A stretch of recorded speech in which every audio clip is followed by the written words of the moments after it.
My name is Hari Prakash Boyd. I am the owner of Prakash Organics, an organic medical grade skincare line, and also a master esthetician.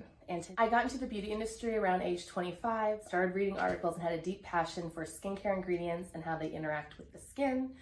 From there, I went to aesthetic school and got my master's aesthetics license in Washington, and I also have an aesthetic license in the state of Oregon. And today we're gonna learn how to properly microneedle.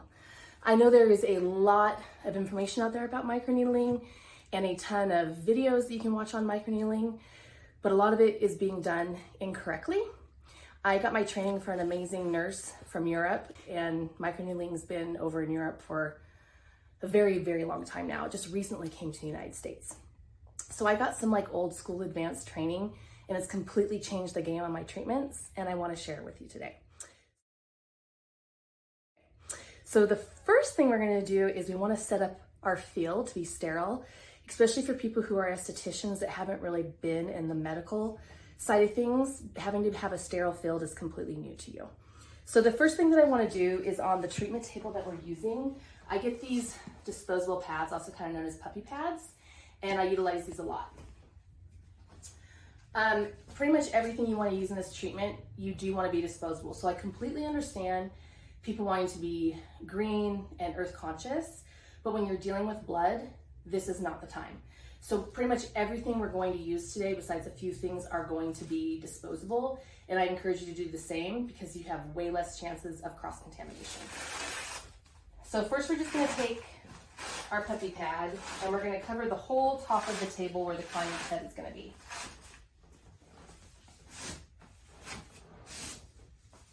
Like so. When I go to get started is I take my trash can out of its covered receptacle, and I want it open on purpose and in front of me. So once I get to the actual microneedling part and I'm touching blood, anytime I have a disposable, I can just instantly drop into the trash can, no cross-contamination.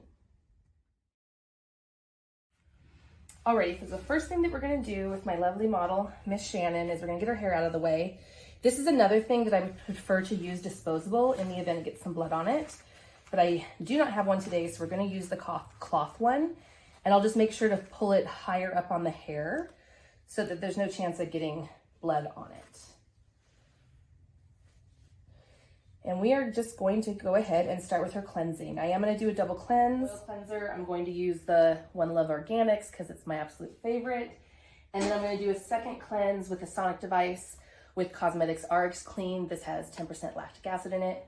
Of course, you can use whatever cleanses you like, but I highly recommend that you do use a sonic device because the pores are very hard to clean.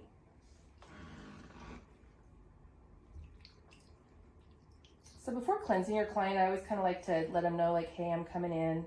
I don't like to just instantly touch the face because it can be a little too shocking to the body.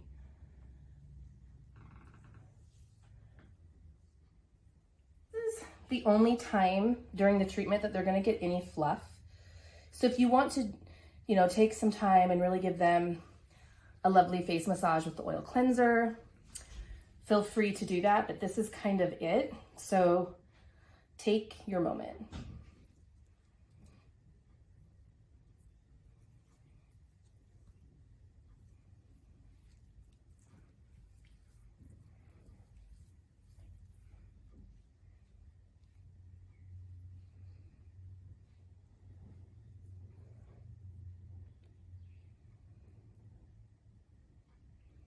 I do want you to be super thorough with your cleaning. A lot of the times we get in the habits of just doing our motions and we forget about all the tiny little nooks and crannies and creases. So really just take your time and make love to their face basically with the cleanser. You really want to take a moment and really cleanse the eye area if they have any type of eye makeup or mascara on in any way. You don't want tiny little color particles being microneedled into the tissues. So it's really important you just really take your time and get the skin clean. I also will be putting gloves on once I'm done cleansing. But again, because this is the only time they're gonna get some love, I wanna give them the one-on-one contact. And then once the truly medical part of the procedure begins, we will make sure to wear proper gloves.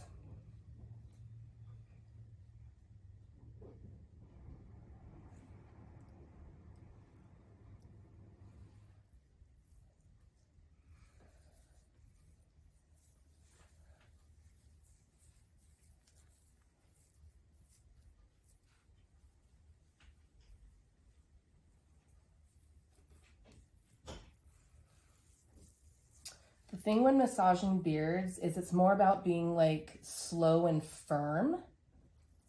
So you're not like twisting and pulling on the tissues. And even though the hairs, I know, grow in all different directions, you tend to want to go more in like a downward motion. How's that feeling, Van? Mm-hmm. It's really good. Okay.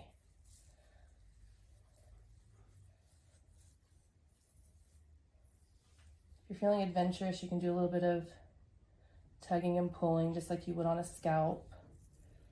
Just because it feels good, I think. Does it feel good, Van? Mm-hmm.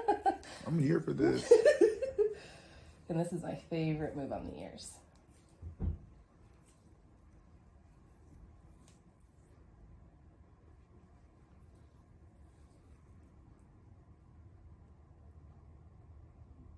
When you come off, you want to come off kind of slow. Again, not really fast movements. This bowl of water I'm going to use to cleanse their face, and then I will replace the water and start with new fresh water once we start the microneedling treatment. So absolutely no bacteria will be in the water once I start the medical procedure. All right, so now we're going to do the second cleanse. I always like to do a purifying or exfoliating cleanser as the second cleanse to really get in there and clean out the pores. As you know, pores get absolutely filthy. This is also the cleanse that I'm going to use a sonic device. Studies do show that using, depending on the different devices, but depending on the devices, they can and do cleanse pores up to 11 times better than hand cleansing alone. And because we're getting ready to needle the skin, I want to get the pores as clean as possible. I don't want to be needling in all the pollution and the gunk. The other thing you can do is if you have a hydrofacial device or hydrofacial-like device, 2 or 3 days before the treatment, even a day before, go ahead and do one of those. Vacuum out those pores, clean out those pores. And then the day of the treatment, I just use a sonic device. So we're just gonna go in and start. You wanna go ahead and sonic their face for about 2 minutes. That's how long it takes when they've done the studies about the pore cleansing and 11 times better than hand washing alone. It's a 2-minute cleanse. It's also why like on many of like Clarisonic devices and things like that, they have the timers. Because it's like you can't really get it any cleaner after 2 minutes, so.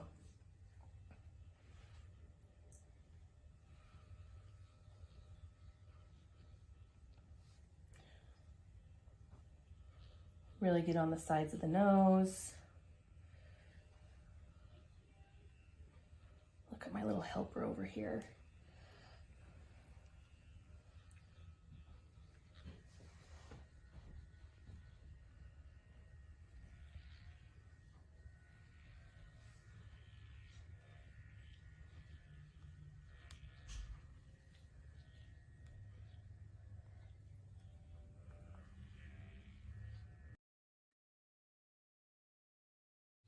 So now is the moment that they can go ahead and have their nice hot steamy towel. And then after this, there's no more fluff. All the fluff goes bye-bye.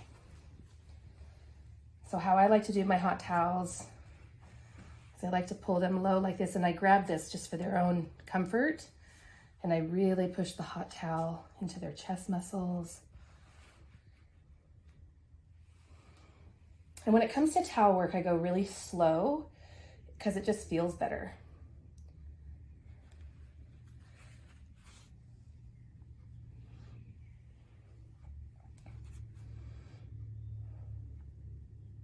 I do a little pressing on the eyes and a slight head rocking. And I just slowly work the pressure of the heat all the way around. Slight rocking, it's very soothing to the nervous system. Any type of slower movements are going to be more calming to the body, to the nervous system. So it's one of the reasons why I really don't rush. I love cupping the ears. I do remember that Van had some larger earrings, so I'll be conscious of that. I'm gonna find the center, pull down, some rocking, down towards the table, up towards me.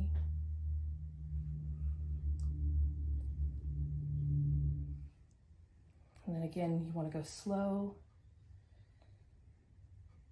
It's just so much more soothing to the nervous system. Just very gently remove the cleanser from their face.